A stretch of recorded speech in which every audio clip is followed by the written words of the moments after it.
It all started with a splash, a big, glorious cannonball that sent water flying across the driveway and set off a chain reaction no one saw coming. A 6-year-old boy, giggling with wild summer energy, launched himself into the center of a kiddie pool. With such joyful force, you'd think he was auditioning for the Olympics. That splash wasn't just water. It was the match that lit the fuse of suburban absurdity. I was pouring lemonade when the patrol car showed up, slow rolling down the street like it was responding to a hostage crisis. I figured maybe someone's cat was stuck in a tree or a trash can had tipped over in the wind. Something harmless. But no. As it turned out, the emergency was our pool party. More specifically, an inflatable flamingo floaty and a group of children laughing too freely in broad daylight. You see, we had committed the unthinkable offense of having fun on our own driveway, and our local neighborhood watchdog Karen, armed with wedge heels, a laminated HOA handbook, and a voice sharp enough to cut glass, was not having it. She had marched out from across the street like a villain in a daytime soap, clutching that handbook like it was the Constitution. Her face twisted in righteous indignation as she surveyed the scene. Kids splashing, adults chatting under a canopy, a bubble machine going wild in the corner, and 2 inflatable flamingos bobbing around like tropical royalty. The horror. She didn't ask questions. She made declarations. "This is a violation," she snapped, eyes locked on me like I was trafficking illegal fireworks instead of pouring lemonade. Pools belong in backyards, not on driveways. This disrupts the visual harmony of the neighborhood. Her words, not mine. I blinked, confused. Of what? Fun, sunshine, happy children. Was she allergic to summer? She doubled down, voice rising, fueled by what I could only assume was Red Bull and HOA bylaws. This is not appropriate use of driveway space. It was so surreal. I almost threw a water balloon just to test if she'd melt. I calmly explained the backyard was under renovation, the music was at a reasonable volume, no one was drowning, and everyone, thankfully, was fully clothed. Yet still, she glared at me like she'd just caught me cooking meth instead of burgers. And then she said it. "I'm calling the police." She whipped out her phone like she was about to live stream a crime scene, oblivious to the sheer absurdity of what she was doing. I smiled. "Go ahead." And go ahead she did. 15 minutes later, the squad car pulled up, lights off, but with that unmistakable cop vibe. The kind where the officer already knows the call is going to be ridiculous and is mentally preparing to not roll his eyes too hard. Karen practically sprinted over to the car, all performative panic and frantic hand gestures, acting like she'd just uncovered a black market water park. I could only imagine the 911 call. "Yes, officer, there's a very loud inflatable pool. Yes, there are children.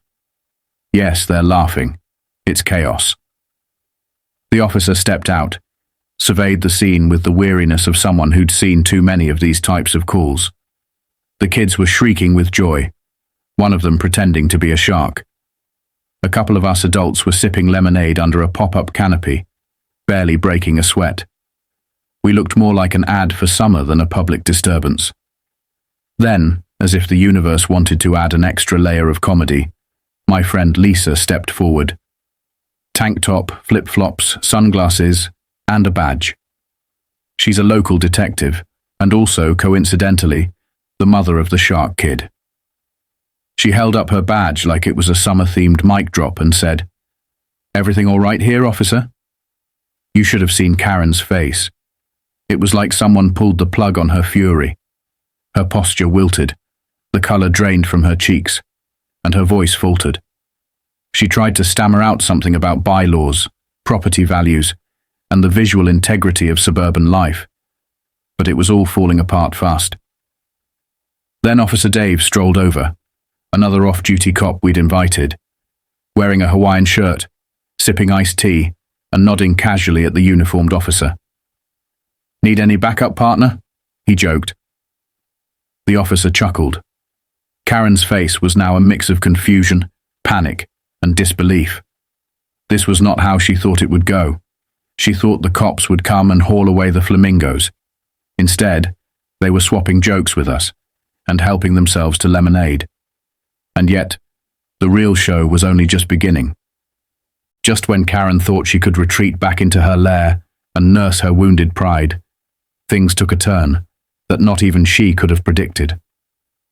One of our guests, Mark, had been sitting quietly under the canopy the whole time, sunglasses on, sipping lemonade with a content smirk. Mark works for the county, specializing in residential surveillance compliance. Basically, he's the guy who knows what's legal when it comes to cameras, privacy, and what homeowners can and can't record. As the commotion died down, he looked up at Karen's house and said something that dropped the temperature by 10 degrees. "Hey," he asked casually, "is that a mounted motorized camera above her balcony?" Everyone turned, and there it was, clear as day, a camera tucked just beneath her roofline, aimed directly at my driveway. Karen stiffened like she'd been zapped. Her voice pitched up again, defensive and shaky. "It's for home security. Everyone has the right to protect their property." Mark didn't even blink. "Sure," he said, "but that's a pan-tilt camera. Looks like it's sweeping the entire street. That's beyond personal use. That's surveillance of public and private property without consent." She began sputtering again, flapping her hands like she was trying to swat away the consequences. "It's just motion detection, for crime prevention." "Crime?" Lisa repeated, raising an eyebrow. "You mean like inflatable pool crime?" Karen looked ready to explode. Her world, built on laminated rules and backyard whisper campaigns, was beginning to unravel. And the best part was, she didn't even know Mark had a body cam on him the entire time. He turned to me and said with a smirk, "You might want to file a formal complaint. And you may want to check if any of your footage has been recorded without permission." That's when Karen, red-faced and muttering threats about lawyers, turned on her heel and stormed off. The flamingo floated. The kids played. And I took the deepest, most satisfying sip of lemonade I've ever had. Because what had started with a cannonball was now turning into the beginning of something much, much bigger. The HOA board meeting wasn't just an agenda item. It was a spectacle. The kind where even the people who usually skipped meetings to mow their lawns or binge reality TV showed up early, seats claimed, arms folded, eyes burning with the promise of suburban justice. The community hall had never felt so charged. The tension in the air was thick enough to chew.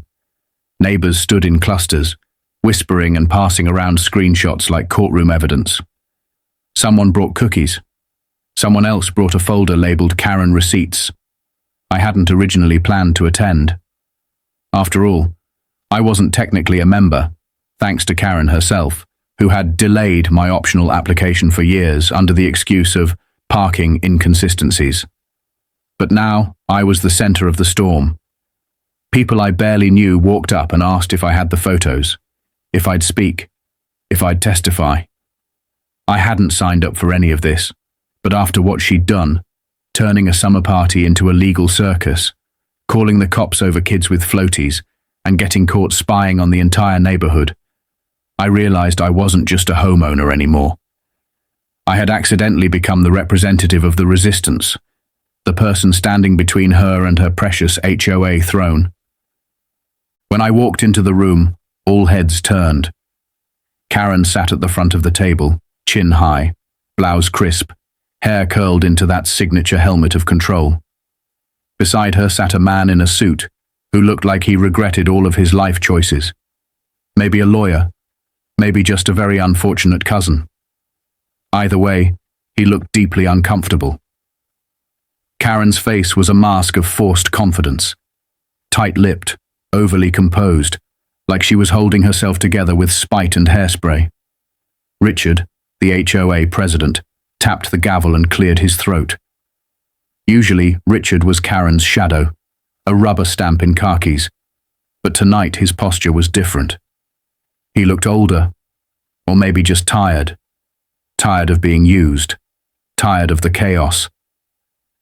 "We're here tonight," he began, "to address several complaints brought against one of our board members. Specifically, unauthorized surveillance and misuse of HOA resources. I want to remind everyone this is a community meeting, not a courtroom." Of course, Karen raised her hand. Of course, she wanted to speak first. She stood, adjusted her collar, and launched into the kind of speech that could only be described as rehearsed self-preservation. She talked about vigilance, about protecting community values. She repeated the phrase, neighborhood integrity, so many times it lost all meaning. She framed her actions as noble, her intentions pure. The footage, merely HOA documentation. Not once did she mention the kids, the floaties, or the fact that the entire block had felt like extras in her personal surveillance drama. She finished her monologue with a breathless, overly earnest nod, as if expecting applause. Richard turned to me. "Would the complainant like to respond?" he asked. I stood, walked to the front with my flash drive, and plugged it into the board's projector, the same one they used for landscaping proposals and budget updates. The screen flickered, and then it appeared, a still image of my son, mid-cannonball, joy frozen in time, time-stamped and framed in crystal clarity.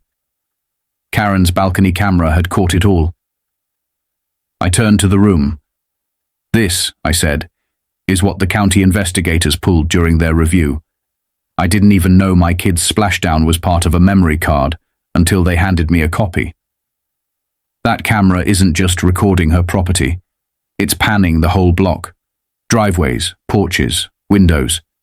For months, the silence was deafening. I clicked again. Another image. A couple mid-argument in their driveway, unaware of the digital eyes watching. Again. Kids playing hopscotch. Again. A woman in pajamas watering her garden. Gasps rippled across the room. I didn't need to yell. I didn't need drama. Just the truth. Karen had installed more than cameras.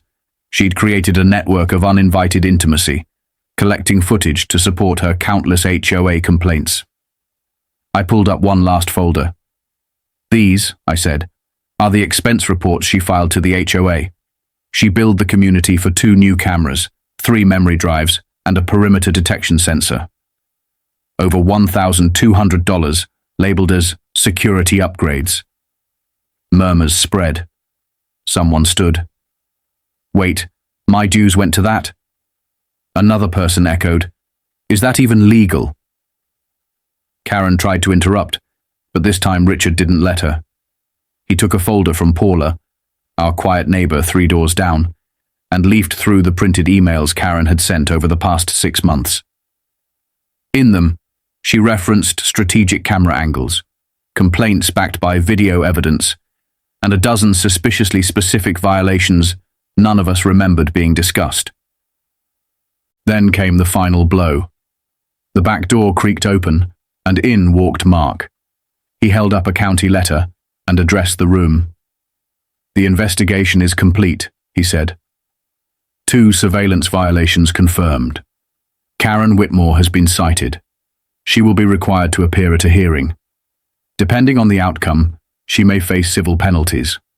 Residents affected may also choose to pursue legal action. Karen sat down like her knees gave out. She didn't speak. She didn't argue. She just stared at the floor while the projector screen flickered behind her. Richard looked around the room and finally said, "We'll take a 10-minute recess. Then the board will vote on disciplinary action." People stood, buzzing with disbelief. Neighbors patted my shoulder. Paula handed me a cookie. Harold, the grumpy vet from the corner lot, gave me a solemn nod, the kind that said more than words. I looked at Karen one last time. She stared at the wood grain of the table, eyes hollow, reflection wobbling in the projector light. And for the first time in years, there was no clipboard in her hands. What came next was chaos, but not the explosive, confrontational kind. No, this was quieter, slower, almost pathetic.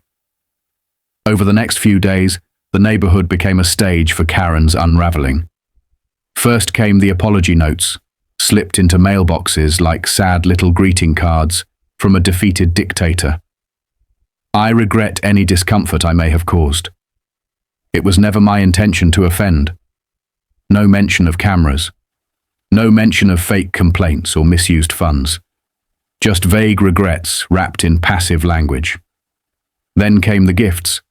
A fruit basket on my porch. No note. A suspiciously underbaked muffin left on Harold's steps. Paula got a potted fern.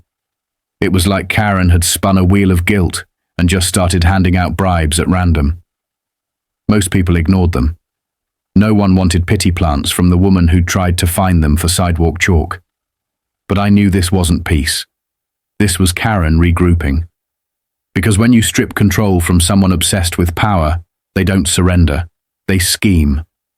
And scheme she did. 3 mornings later, I heard the hum of machinery outside. I stepped out with my coffee and saw 2 workers hammering stakes into the sidewalk at the edge of my driveway. A clipboard, rolled up blueprints. I asked what they were doing.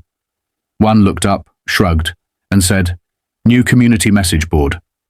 HOA announcements. Goes right here." I stared at the spot, right in front of my house, blocking my garden view.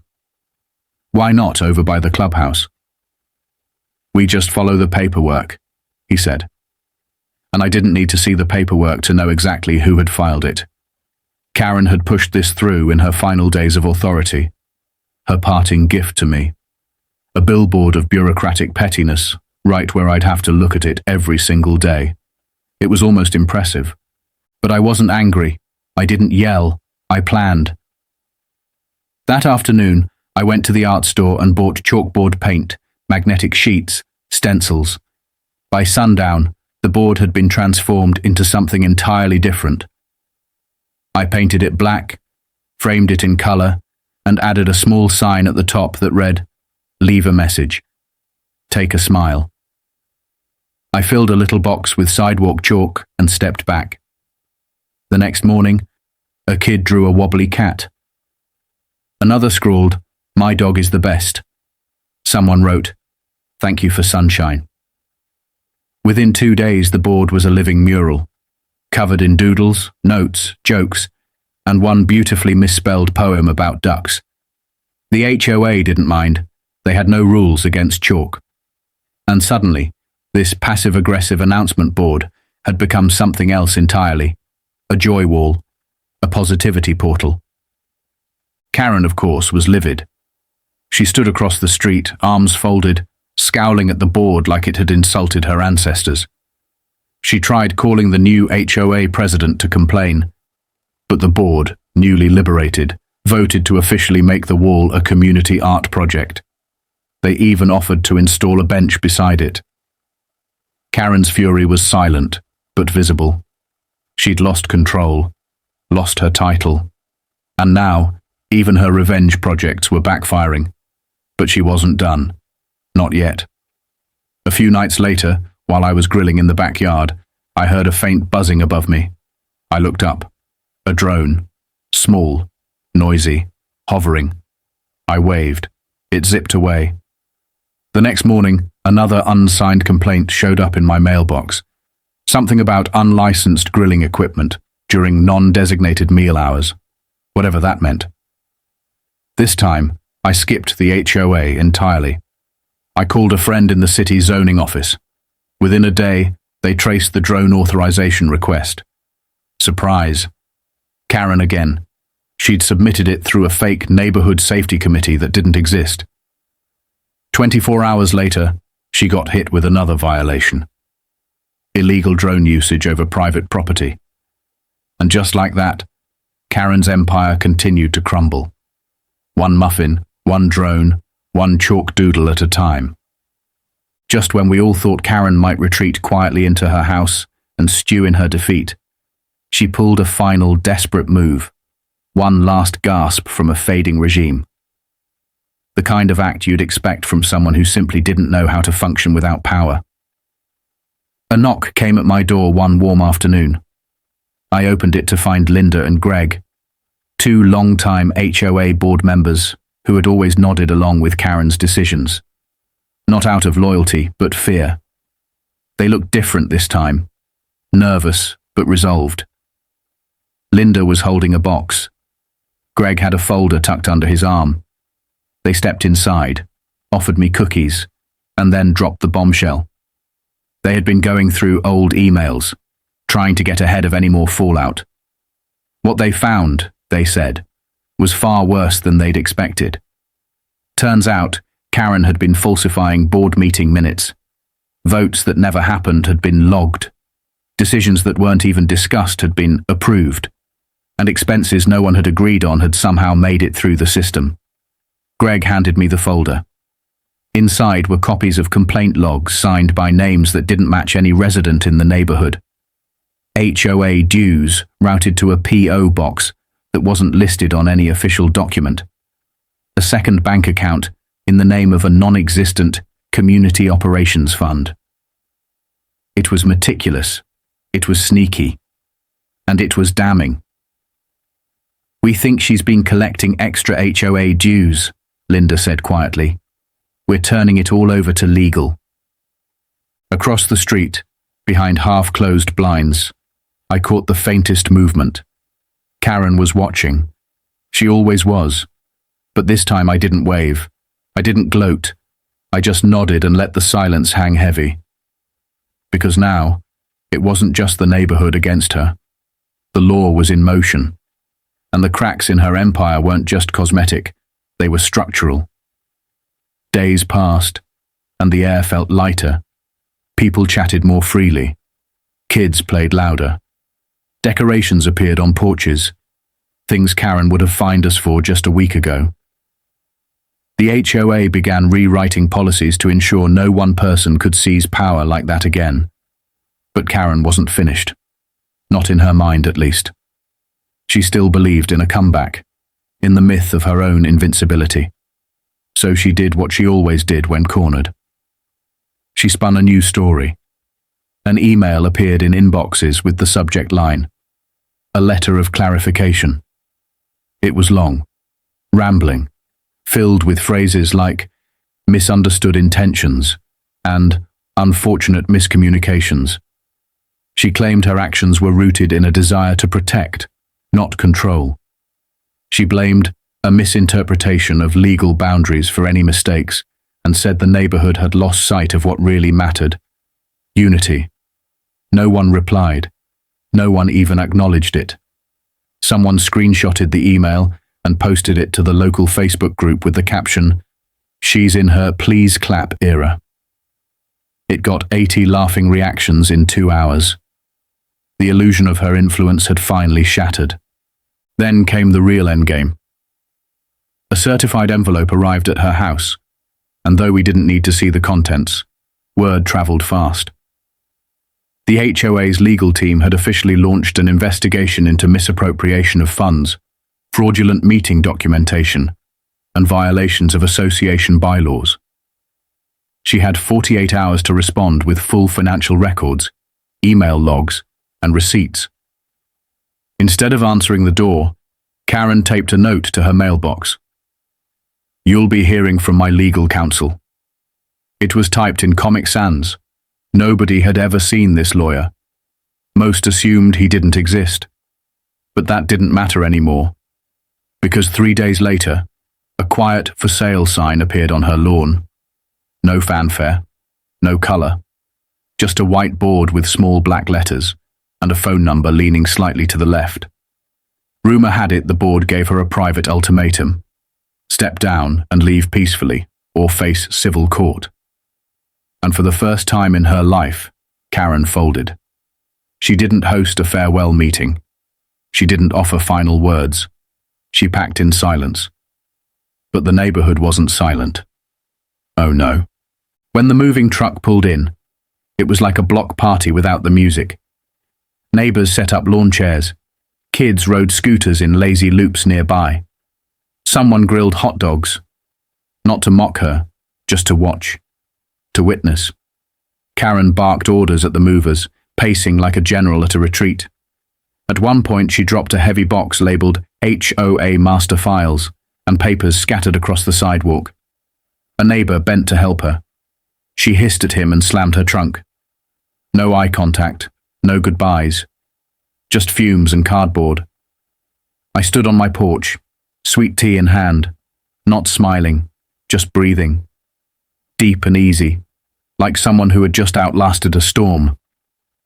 After the truck turned the corner and her SUV disappeared, I walked to the spot where the message board used to be. The passive-aggressive monolith she had installed to block my view was now gone, removed by the new board who'd finally found their spine. I knelt down and dug a small hole, then carefully planted something I had custom-made weeks ago, just in case this day ever came. A wooden sign, clean and stained oak, carved with care and sealed against the elements. It read, "Welcome to Driveway Beach. No cars, no complaints, no drama." Within a week, people from other neighborhoods were driving by to take photos with it. Someone added it to Google Maps. The HOA leadership loved it so much, they suggested making it our official slogan. And just when I thought the saga had truly ended, I got a message from a friend in the next town over. It was a link to a Reddit thread. The title, "New HOA Nightmare. Woman tries to run for president first week, gets banned from meetings." The attached photos said it all. There was Karen, unmistakable in her blazer and outrage, standing outside a gated community clubhouse, mid-rant, arms flailing. The caption read, "She tried to propose surveillance for all common areas." The board president shut her down immediately, said, "We already have one. Karen, we don't need a sequel." Poetic justice doesn't always arrive with sirens or headlines. Sometimes it tiptoes in quietly through community chats and blurry screenshots. Sometimes it looks like a chalkboard filled with doodles. Sometimes it tastes like lemonade at sunset. But it always arrives. And in the end, Karen didn't just lose her title, or her influence, or her grip on the community. She lost the one thing she treasured most: control. As for the rest of us, we got our block back. We got our laughter back. We got our flamingo floaties and our driveway beach. And no one, not even a clipboard-wielding villain in wedge heels, was going to take that away again.